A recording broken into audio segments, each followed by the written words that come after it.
10 citations. Thème, raison. 1. Si l'on ne prêche pas du tout contre la raison, on n'arrive généralement à rien. Albert Einstein. Cette citation d'Albert Einstein souligne l'importance de remettre en question les idées reçues et d'utiliser son esprit critique. Elle suggère que, pour progresser et réaliser des avancées, il est essentiel de ne pas accepter aveuglément les croyances ou les opinions populaires. Prêcher contre la raison signifie qu'il est parfois nécessaire de défier la logique ou la pensée conventionnelle pour explorer de nouvelles perspectives.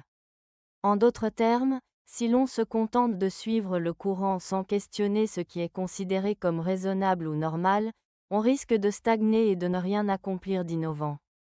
L'idée est que le doute, la curiosité et la remise en question sont des moteurs de progrès et de découverte. 2.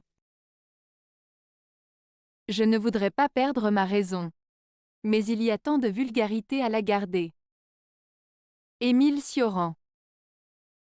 Cette citation d'Émile Cioran exprime une réflexion sur la raison et la vulgarité.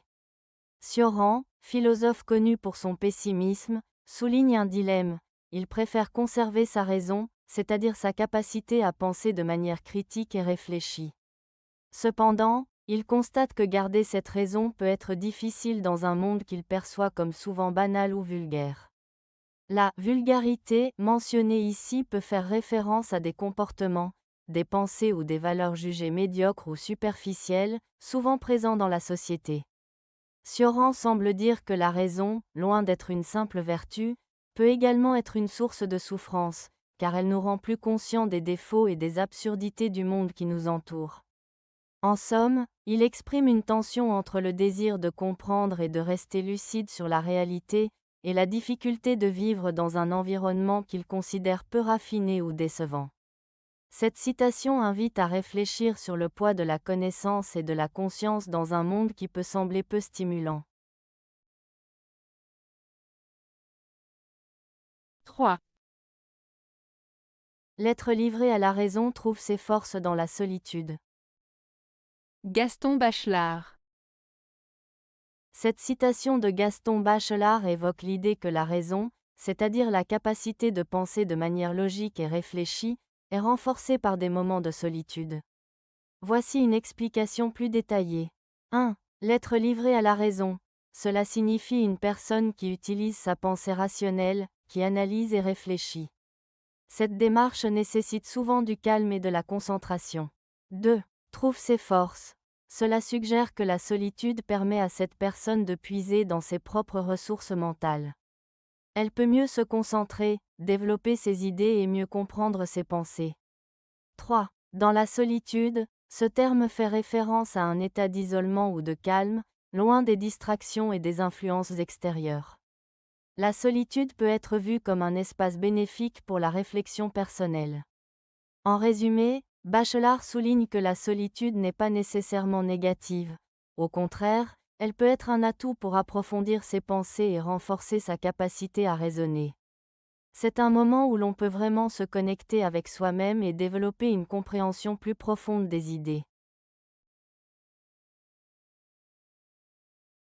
4. La raison ne peut penser et agir dans le monde que parce que le monde n'est pas un pur chaos. Georg Wilhelm Friedrich Hegel. La citation de Hegel signifie que la raison humaine, c'est-à-dire notre capacité à penser et à agir de manière logique et rationnelle, repose sur l'idée que le monde a une certaine structure et un ordre. En d'autres termes, si le monde était complètement chaotique, il serait impossible pour nous de comprendre quoi que ce soit ou de prendre des décisions sensées. Hegel souligne que la raison est capable de saisir des concepts, d'établir des relations entre les choses et de donner un sens à notre expérience du monde. Cela implique que le monde a des lois, des régularités et des patterns qui peuvent être discernés. La raison nous permet donc d'interagir avec le monde de manière significative, d'apprendre de nos expériences et d'agir en conséquence. En résumé, La citation souligne l'importance de l'ordre et de la structure dans le monde pour que la pensée rationnelle puisse exister et fonctionner efficacement.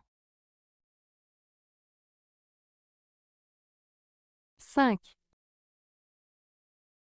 Nous n'avons pas assez de force pour suivre toute notre raison.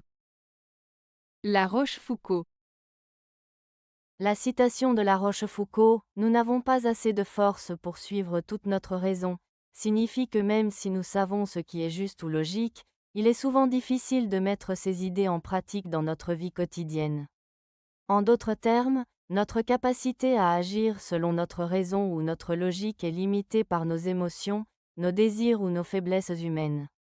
La Rochefoucauld souligne ainsi le contraste entre la connaissance et l'action. Nous pouvons comprendre ce qui est bon ou raisonnable, mais cela ne garantit pas que nous aurons la force ou la volonté de le faire. Cette réflexion met en lumière la complexité de la nature humaine et les défis que nous rencontrons pour vivre en accord avec nos principes. 6. La raison est la faculté qui juge toutes les autres. Madame de Staël. La citation de Madame de Staël, « La raison est la faculté qui juge toutes les autres », signifie que la raison est l'outil principal qui nous permet d'évaluer et de critiquer nos autres capacités, comme nos émotions, nos instincts ou nos croyances. En d'autres termes, la raison nous aide à analyser et à comprendre le monde qui nous entoure. Elle nous permet de prendre du recul par rapport à nos sentiments ou à nos opinions et de décider si ce que nous ressentons ou croyons est juste ou non. Cela souligne l'importance de la pensée critique et de l'analyse rationnelle dans notre prise de décision. En utilisant la raison, nous pouvons éviter de nous laisser emporter par des émotions ou des préjugés et ainsi faire des choix plus éclairés. 7. La raison est immortelle, tout le reste est mortel. Pythagore. La citation de Pythagore, « La raison est immortelle, tout le reste est mortel », met en avant l'importance de la pensée rationnelle et de la connaissance. Voici une explication simple. 1. Raison. Dans ce contexte, la raison fait référence à la capacité humaine de penser, de réfléchir, de comprendre et de prendre des décisions basées sur la logique. C'est ce qui nous permet de résoudre des problèmes et de faire des choix éclairés. 2. Immortel. Quand Pythagore dit que la raison est immortelle, il suggère que la pensée et la connaissance perdurent au-delà de notre existence physique. Les idées, les découvertes et les réflexions peuvent être transmises de génération en génération, influençant toujours les esprits même après la mort des individus. 3. Mortel. En revanche, tout ce qui est mortel se réfère aux aspects physiques de notre existence, comme notre corps, nos possessions et même nos émotions. Ces éléments sont temporaires et finissent par disparaître. En résumé, Pythagore souligne que, bien que notre corps et nos biens soient éphémères, notre capacité à raisonner et à acquérir des connaissances a une valeur durable.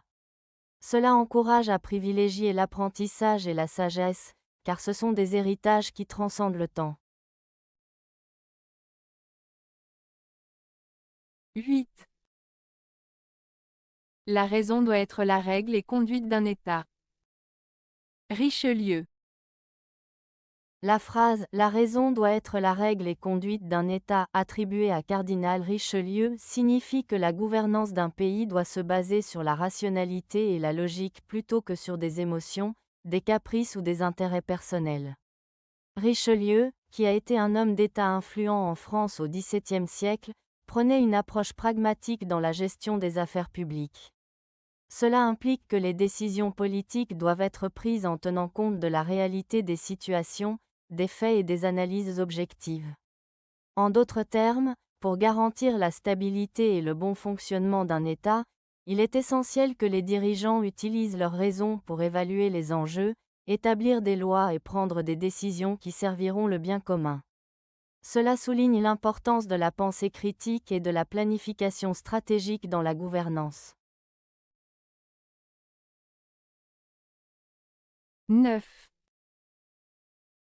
La raison rétrécit la vie, comme l'eau rétrécit la laine, si bien qu'on s'y sent coincé et on ne peut plus lever les bras. René Barjavel. Cette citation de René Barjavel évoque l'idée que la raison, ou la rationalité excessive, peut limiter notre expérience de la vie. Voici une explication plus détaillée. 1. Raison et vie. Barjavel compare la raison à un élément qui rétrécit notre existence. Cela signifie que lorsqu'on se concentre trop sur des pensées rationnelles, on peut perdre de vue les aspects plus larges et plus riches de la vie, comme l'imagination, les émotions et les sensations. 2. Métaphore de la laine. L'image de l'eau qui rétrécit la laine illustre comment quelque chose qui semble inoffensif, comme l'eau, peut avoir un effet restrictif. De la même manière, une approche trop logique ou analytique peut nous enfermer dans des pensées rigides. 3. Sentiment de coincé. Lorsque Barjavel dit qu'on se sent coincé, il met en avant l'idée que cette restriction peut entraîner un sentiment d'étouffement ou d'impuissance. Cela suggère que vivre uniquement selon la raison peut nous empêcher de nous exprimer pleinement ou de profiter de la vie. En résumé, cette citation nous invite à trouver un équilibre entre la raison et d'autres dimensions de l'existence, comme l'émotion et la créativité, pour vivre une vie plus épanouissante. 10. On a toujours tort d'essayer d'avoir raison devant des gens qui ont toutes les bonnes raisons de croire qu'ils n'ont pas tort. Raymond DeVos. Cette citation de Raymond DeVos souligne l'idée que débattre avec quelqu'un qui est convaincu de son point de vue peut être futile. Elle met en avant plusieurs concepts clés. 1. Perspectives individuelles. Chaque personne a ses propres croyances et raisons qui justifient son opinion. Même si ces raisons peuvent sembler illogiques ou fausses pour une autre personne, elles sont perçues comme valables par celui qui les défend. 2. Confrontation inutile. Essayer de convaincre quelqu'un qui est fermement ancré dans ses convictions peut mener à des disputes sans fin. Au lieu de persuader l'autre, cela peut créer des tensions et des frustrations. 3. Relativité de la vérité. La citation suggère que la notion de « raison » peut être subjective. Ce qui est vrai pour une personne ne l'est pas forcément pour une autre. Cela souligne l'importance de la compréhension et de l'empathie dans les échanges. En résumé, DeVos nous invite à réfléchir à la nature des discussions et à la manière dont nous abordons les désaccords. Parfois, il vaut mieux accepter les différences plutôt que d'essayer de prouver que l'on a raison. Avez-vous aimé la vidéo? Si oui, mettez un pouce vers le haut. Cela aidera la chaîne et aidera les autres à la trouver. Nous ajoutons plusieurs nouvelles vidéos quotidiennement. Abonnez-vous pour ne rien manquer.